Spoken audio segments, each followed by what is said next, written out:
Just a wee note on these, power distribution in your camper van. These are great. Unlike a normal fuse box, which you can buy, which a lot of people buy and a lot of places sell. This not only has all your outputs from your fuses, it's got a buzz bar inside it, which runs from the positive terminal here, right the way inside. And so you're just spurring off fuses, but it's also got the negative hookup as well.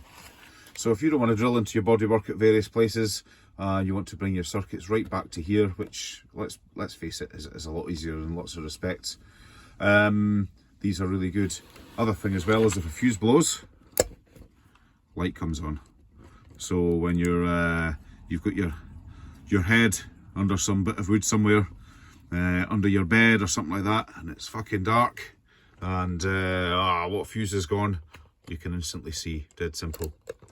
And these just take normal size blade fuses. It would be good if they did mini blade fuses, because these actually do take up a lot of room. By the time you bring your cables out both sides, you know, the form factor of this isn't the best, but it's damn good. Now these are really cheap, or can be really cheap. Word of warning here. Have a wee search online, because the company that came up with them, I can't remember what they're called, they're really good, and they're rated to something like 60 amps or something like that. You know, it might be 100. Have a look anyway. As usual, I've done zero research for this video. These are had off Scamazon and eBay for, you know, 15, 20 quid, something like that. Don't pay any more for them. And they say they can take up to, it might be 100 amps. Have a look at the descriptions. Would I put 100 amps through this? Would I fuck? If you look underneath here and open this thing up, it's just a thin strip of tin. It's rubbish.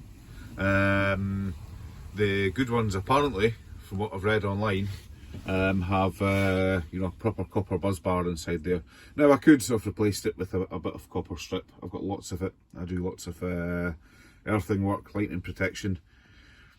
In this case, this thing has got a maximum of 20 amps. This is going back to a main distribution block with MIDI fuses in, and 20 amp is what this is fused at.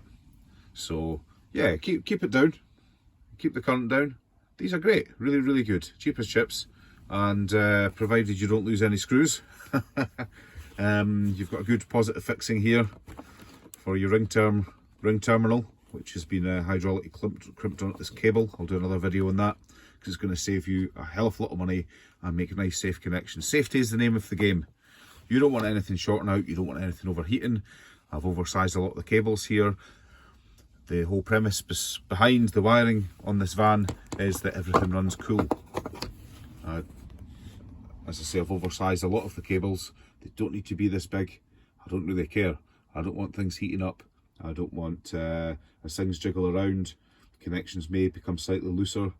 The resistance increases, and when your resistance increases in joints and stuff, they heat up. So yeah, I keep everything cool.